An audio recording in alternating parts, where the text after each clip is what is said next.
जय Hind. Day 2 of SSB is very important क्योंकि इस दिन होता है साइकोलॉजी टेस्ट। और साइकोलॉजी टेस्ट में आते हैं टैट, वैट, एसआरटी एंड सेल्फ डिस्क्रिप्शन। तो टैट पे हम एक वीडियो पहले ही डाल चुके हैं एंड आई एम श्योर आप सब उसको देख चुके होंगे और उस पर जो टिप्स दिए गए हैं you must be working on those. आज बात करते हैं वैट की, वर्ड एसोसिएशन टेस्ट। तो वर्ड एसोसिएशन टेस्ट का जो प्रोसीजर है वो कुछ इस प्रकार है। आपको 60 वर्ड्स दिए जाते हैं and on each word you get 15 seconds. तो 15 सेकेंड्स में आपने वर्ड भी देखना है और उस पर सेंटेंस भी बनाना है। तो like wise one after another आपके पास आते हैं 60 वर्ड्स, एक के बाद एक फ्लैश किया जाता है। तो हर वर्ड पे आपको 15 सेकेंड्स मिलेंगे जिसके अंदर आपको वर्ड को देखना भी है और उस पर सेंटेंस भी बनाना है और उसके इमीडिएट बाद आपको सेकेंड वर्ड आ जाएगा। तो एक बार जो वर्ड निकल गया वो निकल गया, वो दोबारा स्क्रीन पे नहीं आएगा। So that's the procedure. So how many minutes do you get in total? You get 15 minutes because 60 words divide by 1/4. That makes it 15 minutes. तो 15 minutes में आपका ये 60 words का एक टेस्ट होता है, that's called word association test. अब ये जो वर्ड्स होते हैं are they very very difficult? क्या होता है इसमें? Why is it that this WAT is considered such an important test? So let me tell you, the words are very simple. Words are very, very simple. However, there's a lot of psychology behind this. Her word पे आप कैसा sentence बनाते हैं और under pressure जब 15 second ही मिलते हैं उसमें आपको वर्ड देखना भी और सेंटेंस भी बनाना है तो आपकी साइकोलॉजी अपने आप पेपर पे निकल के बाहर आ जाती है। So those 60 words are magical words, बड़े सिंपल वर्ड्स, लेकिन जब आप उस पर सेंटेंस बनाते हैं तो आपकी सारी साइकोलॉजी निकल के बाहर आ जाती है, आपके ट्रेट्स बाहर आ जाते हैं, आपके सबकॉन्शियस में क्या है वो सब निकल के बाहर आ जाता है, राइट? अब बात आती है कि sir how do we attempt it? तो let me give you 8 easy steps. Let me give you 8 easy steps to attempt this word association test. तो one by one will cover it. सबसे पहला, no negative sentence. जिन्होंने भी word association test पे अभी तक कोई भी प्रैक्टिस की है या इससे रिलेटेड आपने किसी से बात की है, आई एम श्योर ये सभी को पता होगा कि you can not write anything negative, you should not write anything negative. आपको काफी इस बात पे गाइड किया जाता होगा। Now let me tell you कि ये नेगेटिव सेंटेंस है क्या, राइट? Through an example. तो एग्जाम्पल लेते हैं, the word is let's say officer, right? अब ये ऑफिसर वर्ड दे दिया, very neutral kind of word, very mundane word, बड़ा एक सिंपल सा वर्ड है। अब कुछ जो पार्टिसिपेंट्स हैं, कुछ जो स्टूडेंट्स हैं, उस क्या लिख सकते हैं? IAS officer, IAS officer created confusion. IAS officer created confusion and army officer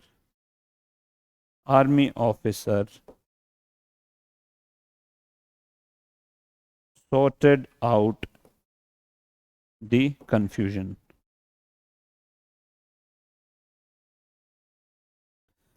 अब कैंडिडेट क्या सोचता है कि मैंने आर्मी को हाईलाइट करके, आर्मी को पॉजिटिव लाइट में दिखा के मैंने तो एक बड़ा पॉजिटिव सेंटेंस बना दिया। मैंने बताया कि IAS officer created confusion and army officer sorted out the confusion. तो आर्मी को मैंने एक अच्छी लाइट में दिखाया है, राइट? आर्मी को मैंने एक हायर पेडिस्टल पे रखा है कि आईएएस ऑफिसर ने कंफ्यूजन क्रिएट किया और आर्मी ऑफिसर ने उसको सॉर्ट आउट कर दिया। However this is a very negative word, negative sentence, sorry, the word is in itself is not negative, but the sentence is definitely negative. एक officer word दिया गया है, आप उस पर सीधा सीधा कोई पॉजिटिव सेंटेंस क्यों नहीं बना देते? For example, an officer who is committed always leads to better decision making. तो that would be a very positive sentence. यहाँ पे आप अननेसेसरी कंफ्यूजन उसमें घुसा दिया है, राइट? एक प्रॉब्लम घुसा दिया है और बाद में उसको आप सॉर्ट आउट कर रहे हो। सो these kind of words, these kind of sentences will be taken as negative sentence. So you should not do this. Now, another example of how apparently certain sentences which may look neutral are actually carrying certain component of negativity. आप देखते हैं word, तो word हम लेते हैं confuse. Let's say the word is confuse. अभी पिछले sentence में हमने इस वर्ड को यूज किया था, यहां फिर से यूज करते हैं, right? So let's say the word is confuse. somebody writes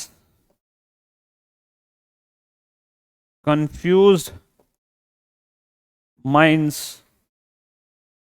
are unable to take decisions. Confused minds are unable to take decisions. So the word is confused. आपने उस पे अगेन एक नेगेटिव सेंटेंस बना दिया है. Confused minds are unable to take decisions. इसी को आप पॉजिटिव कैसे कर सकते थे, राइट? कंफ्यूज.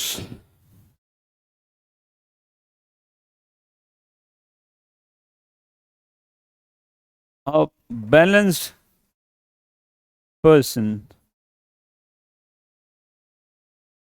always takes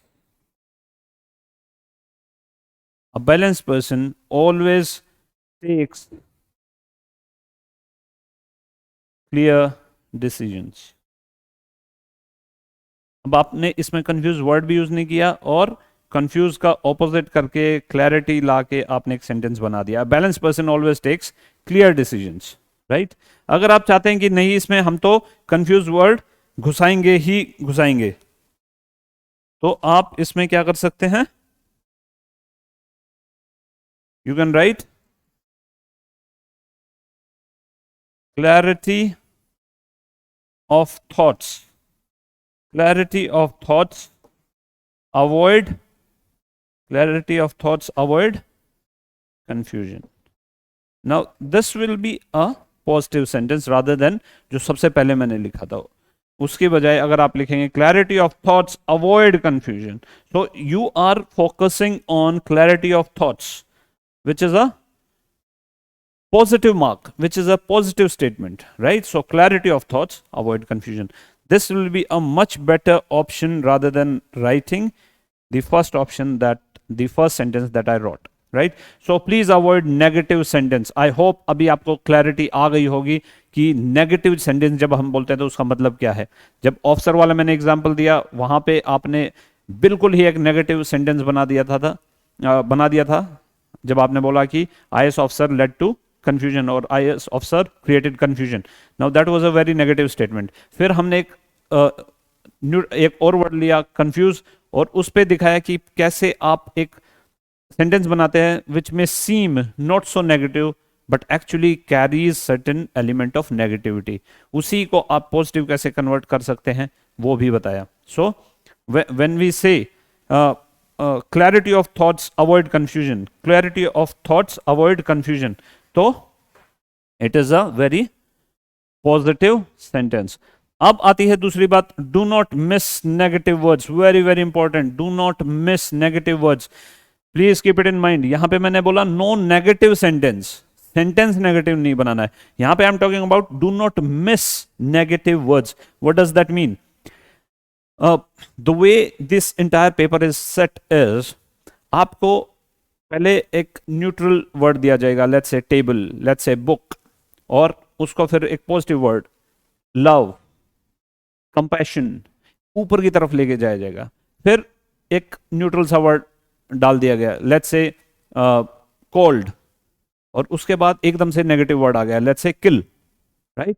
तो वेव बन गई, आपको ऊपर लेके जाएगा. आप you start thinking at a different level, you start relaxing, आपका माइंड रिलैक्स होने लग जाता है. आपकी सबकॉन्शियस जो है इट स्टार्ट्स टेकिंग कि मेरे को बड़ा नॉर्मल होके नॉर्मल बिहेवियर में रिजल्ट जो है प्रोड्यूस करना है, सेंटेंस बनाना है. ऑल ऑफ अ सडन एक नेगेटिव वर्ड आता है जहां पे mind is not all that alert. Conscious level पे आप सेंटेंस नहीं बना रहे होंगे उस टाइम, आपके सबकॉन्शियस में जो पड़ा होगा वो बाहर निकल के आ जाएगा. So that is how this entire test is prepared. आपको न्यूट्रल से पॉजिटिव, पॉजिटिव से न्यूट्रल, और फिर एक नेगेटिव वर्ड दे दिया जाएगा। तो फोर्थ फिफ्थ में भी अ नेगेटिव वर्ड, फिर 12th 13th में भी अ नेगेटिव वर्ड, लाइकवाइज एक वेव बनती है। Now these negative words like murder, kill, rape, these are obviously very very negative words and they should not be avoided. उसको आपने tackle करना ही करना है, otherwise it will be assumed कि आपने जानबूझ के इसको छोड़ा है, या you lack ideas, that's why you could not counter it, या आपका दिमाग बिल्कुल फ्रीज हो गया, that's why you could not think of a solution and you jumped on to the another one. तो do not miss negative words, उसको आपने जो है पॉजिटिव में कन्वर्ट करना ही करना है। पॉजिटिव ना हो पाए तो एटलीस्ट उसको न्यूट्रल में कन्वर्ट करना ही करना है। अब उसको हम कैसे करेंगे, right?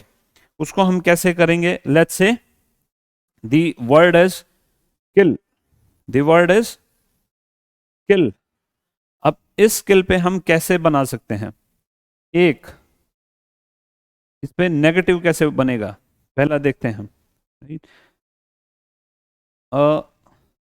dacoit, dacoit killed,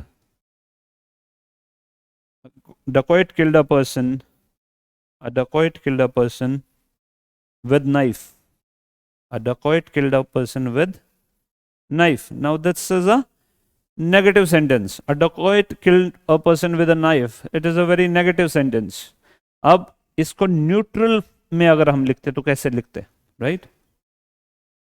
insecticides, insecticides are used, insecticides are used to kill insects।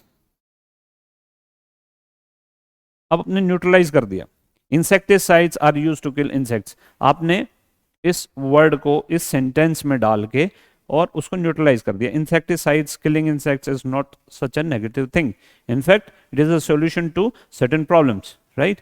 But how do I convert this into a positive sentence? Suppose I write kill पे ही I write killer instincts, killer instincts are required, killer instincts are required to win against tough opponents, against tough opponents। Now how do you rate this? एक बार आप सोच के देखिए। Killer instincts, I am not talking about kill, I am talking about killer instincts which is an instinct, and this is not something which is violent, this is a positive trait. Killer instinct होनी चाहिए। I am sure आप जब cricket में India को हारते देखते हैं कई बार, ऑस्ट्रेलिया के अगेंस्ट या पाकिस्तान के अगेंस्ट, यू फील इंडिया में कहीं किलर, इंडियन टीम में कहीं किलर इंस्टिंक्ट गायब है। In fact 10 years back, 15 years back Indian cricket team को काफ़ी बोला जाता था, या हॉकी टीम को आज भी बोला जाता है कि किलर इंस्टिंक्ट मिसिंग है। क्योंकि अगर आप देखें हॉकी में इनवेरिएबली इंडिया लास्ट की 2-3 मिनट में गोल पक्का खाता है, and it is generally discussed that the team misses killer instinct, कि वो होना चाहिए, एक पॉजिटिव ट्रेट है। तो killer instincts are required to win against tough opponents. तो अब ये जो एक नेगेटिव वर्ड था उसको हमने एक पॉजिटिव कॉनोटेशन दे दिया, right? So please do not miss negative words, right? Third, no, he, she, it, and I. Please remember this. The way these words are, they are very, very simple words. There's no fancy English there. और ना ही आपके sentences की requirement है कि आप बड़े fancy sentences लिखें. The test is of WAT is a test of psychology, it is not a test of your English. आपकी इंग्लिश का टेस्ट नहीं है ये। So we are not looking at fancy English, what we are looking at is simple English but a sorted out mindset who's got officer like qualities।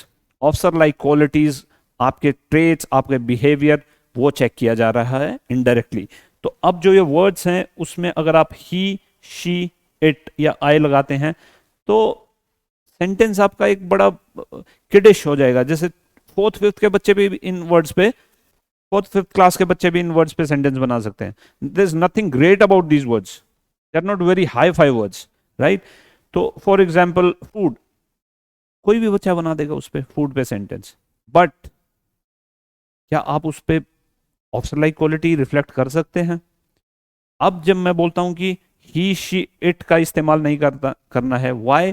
Because most of the students and especially those who fail, they write a large number of sentences based on he, she, it. For example, love. Sentence क्या लिखेंगे बच्चे? He loves her. अब इससे क्या निकालें भैया? He loves her. अब ये he लगा के आप, and you'll argue also कि सर इसमें गलत क्या है? इंग्लिश ठीक तो he loves her. बट इसमें ऑफिसर लाइक क्वालिटी कहाँ, क्या रिफ्लेक्ट करें? लव वर्ड ऑलरेडी आपको मिला है, उसके बाद आपने ही और हर लगा दिया, व्हाट्स देयर टू से लुक इनटू? कुछ है ही नहीं।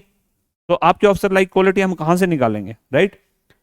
अब आ गया अगला वर्ड हेट, नेगेटिव वर्ड कि सर मैं इसको देखो कितने प्यार से डील कर देता हूं, she hates him, right? He loves her, she hates him. अब what should I say infer out of it? She लगा दिया। Now, this is a very funny statement, right? He loves her, she hates him. It doesn't take care of its belongings. Very, very simple, mundane sentences. They carry nothing. कोई officer like quality आप reflect कर ही नहीं पाएंगे.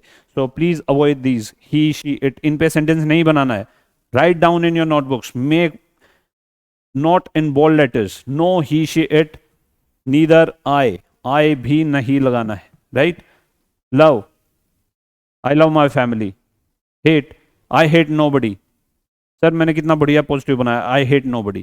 Now this is absolutely ridiculous. इसमें कुछ भी आपको नहीं मिलेगा, right? So please avoid these, right? Next, avoid cuttings. Very basic requirement, right? But it shows how neatly, how clearly, how well you can think of solutions when you are countering certain problems. क्या आप बड़ी clarity के साथ सोच रहे हैं या your mind is cluttered up? तो avoid cuttings. It may put you in a spot of bother. So keep it in mind. जो आप सोचें सेंटेंस, उसको बड़े ध्यान से सोचिए और तभी लिखिए. लिखने के बाद you start cutting, you make a mess out of the entire paper. Psychologist को पढ़ने में भी मजा नहीं आएगा. First. Second, obviously he'll infer a lot of things from your cuttings. And in psychology, it is believed not even a single word gets dropped from nowhere. It is always a reflection of your behavior. It is always the reflection of your thought process. आप जो भी लिख रहे हैं, अगर आपने काट भी दिया है, that also signifies कि ये जो आपने काटा है वो क्यों काटा है. So psychologist will interpret that also. So please, please, please avoid cuttings. Very important. Next, do not preach. अब ये बात भी अक्सर कैंडिडेट्स को बताई जाती है कि do not preach. But candidate को पता ही नहीं होता कि प्रीचिंग कौन सी है और प्रीचिंग कौन सी नहीं है, राइट? तो अब एग्जाम्पल लेके समझाने की कोशिश करता हूं. Let's say love. लव पे अगर आप लिखते हैं you must love humanity, you must love, let's say you must love everyone, right? अब ये must, this is preaching. You are telling others you must do this only, right? You must love everyone, right? Decision, the word is decision. Now you write one should take responsible, one should take responsible decisions. One should take responsible decisions. Now again, should, must, should. Now these are preaching words. आप बोल रहे हो कि ऐसा करना ही चाहिए. One should take responsible decisions. इसके अलावा आप कोई डिसीजन ले ही नहीं सकते, right? So this comes under the category of preaching. Secondly, please do not use quotes दीवारों पे टंगी होती हैं, बहुत कुछ लिखा होता है। अभी यहाँ पे रूम में काफ़ी लिखा हुआ है स्टूडियो में, do not focus on the pain, focus on the progress. Now यही उठा के मान लीजिए फोकस आ गया, rather than writing a simple sentence on focus, I write this quote, do not focus on the pain, focus on the progress। इसमें मेरी originality कहाँ है? Where's my idea in this? मैंने कहीं से पकड़ा उठा के और लगा दिया। Change, the word is change। You say be the change you want to be the change you want to see in the world, or be the change you want to be। Now this is all saying of Mahatma Gandhi, everybody knows। आप उसको उठा के डाल रहे हो, where's your originality in this? Where's your idea? So this will not be accepted, this will not be taken in the right spirit, so please avoid, do not preach। Next, high value sentences। Now this is very important, high value sentences। The way I said, कोई भी word पे sentence कोई भी बना लेगा, एक fourth fifth six seventh का बच्चा भी आराम से एक अच्छा सेंटेंस बना लेगा, without any grammatical mistakes, proper English, with all the components of a sentence, वो आराम से बना लेगा। बट हम देख रहे हैं ऑफिसर लाइक क्वालिटीज, राइट? तो ऑफिसर लाइक क्वालिटीज आपने रिफ्लेक्ट करनी है, वो कहां से आएंगी? High value sentence. आप कितना एक सेंटेंस को, एक वर्ड को कितना आप ऊपर लेके जा रहे हैं। Now what do I mean by this? तो इसका लेते हैं एक example. Let's say the word is move, let's say the word is move. अब मूव पे एक सेंटेंस बनता है, I hope all of you know, एक क्रीम आती है मूव जो दर्द निवारक है, दर्द को दूर करती है। Move is an ointment. somebody may write move is an ointment, move is an ointment।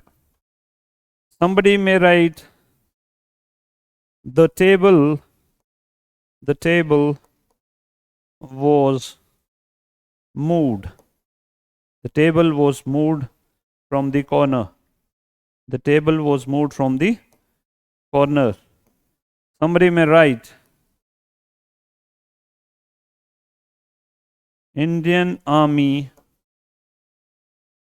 moved swiftly during Operation Vijay। Indian Army moved swiftly during Operation Vijay। Now, which one do you think is a better sentence? Move is an ointment। अब इससे क्या निकलें भैया? कहाँ कहाँ मलहम लगाओगे आप, राइट? कहाँ का दर्द हो रहा, कहाँ का इसको लगा, वो द हेल इज दिस? आप क्या लिखोगे, क्या समझे, क्या साइकोलॉजिस्ट इससे निकालेगा? Move is an ointment. Second, the table was moved from the corner. Again very basic sentence, very mundane sentence, table was moved from the corner. This officer like quality in this? Are you trying to become an officer, और are you trying to become trying to get a job और थोड़ा सा पैसा वैसा मिल जाए, that's it? और are you looking at a leadership role? तो इन दोनों से अगर आप देखें, कोई भी ऑफिसर लाइक क्वालिटी निकल के नहीं आ रही है, right? Third one, Indian Army moved swiftly during Operation Vijay। At least it is showing that you uphold your army, you take pride in your army, one thing। Second, you remember that there's something called Operation Vijay, at least it is reflecting on something, right? However, let me write one more sentence for you. Let me write one more sentence for you on the same word, move। Gandhi ji moved masses during the civil disobedience, during the civil disobedience movement of 1930। Gandhi ji moved masses during the civil disobedience movement of 1930। Now you have, don't you think you have taken the word move to a next level? आपने move को change कर दिया, transform कर दिया। Here you are talking about moving masses, you are talking about public at large, you are talking about leadership, you are talking about sense of responsibility. You are showcasing your knowledge. आपके पास knowledge है, आपने उसका effectively use करके दिखाया यहाँ पे. So a number of officer-like qualities can be seen in just one sentence. So you have to grade your sentences. What you must do is daily do not go for 100 words for practice. Just take 5 words a day. That will suffice. And on each word, write at least 4 sentences.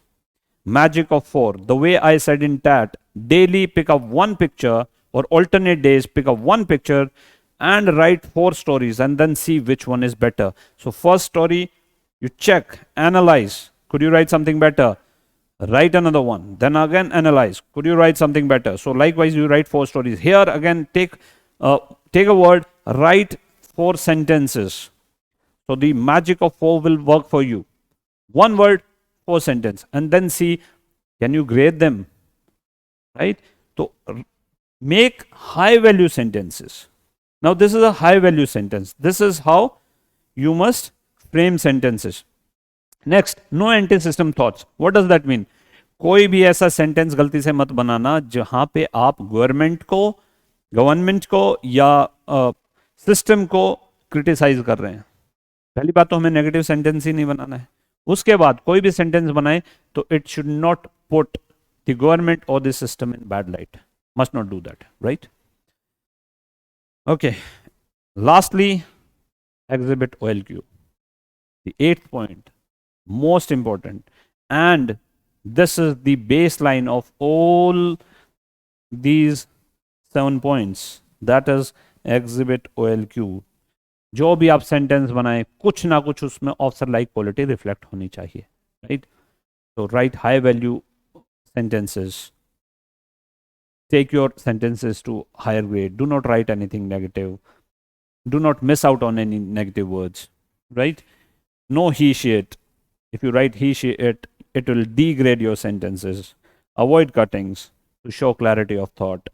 Do not preach, and then no anti-system thoughts. You remember these 8 easy steps, and nobody can stop you from getting very high score in WAT, right? So word association test is very easy to tackle if you know these 8 easy steps. So follow them and clear WAT. Now, if you want our assistance, you need our guidance. The batch is already running for SSB. Another one will start on 31st of October. So if you want to join us for offline sessions, please come to us. You will be guided by ex-GTO, ex-psychologist, as well as ex-interviewing officer. So if you need our assistance, please approach us. You can call us on the following number, that is 70150827708, or you can follow us on Instagram handle Lead Academy Defense. We've also got our YouTube channel, which you are already watching. Do refer it to your friends if you like our videos. If you do not like, please write to us or give us a feedback on the phone, and we'll be more than happy to accept your feedback the way it is. We'll not counter you with any kind of reasoning. We'll accept it the way it is, and we'll try and improve our systems. So if you want to get in touch with us, here's the number.